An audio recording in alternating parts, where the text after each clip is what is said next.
Taken to the stand was African Bank CEO Basani Maluleke, who emphasized that businesses must be held to a high standard when it comes to ethical leadership, but she has acknowledged that this is something you cannot force on anyone and that it has to be a conscious decision.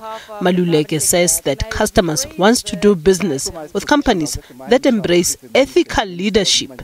One of the key things that we've invested a lot in since coming out of curatorship is into ensuring that our credit policy is sound, our risk appetite is sound, that we are writing loans within our risk policy, that we don't issue short-term loans, which I think is where the problem pretty much lies, right? So if you're giving payday loans or loans that revolve and are repeated loans, people never get out of debt.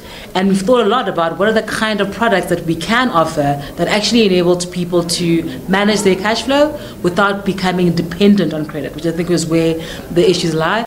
BMF says ethical leadership goes hand in hand with transformation and inclusive growth. It has raised concerns about the slow pace of private sector investment in the country. It's a problem when companies are not investing, because if you don't invest, there's no new infrastructure, you cannot create jobs, you cannot produce more. So there's huge impact as far as that is concerned. And I think we've been fed the story that maybe the political environment that we found ourselves into needs to change. Then NASREC happened, but investment is still not kicking in.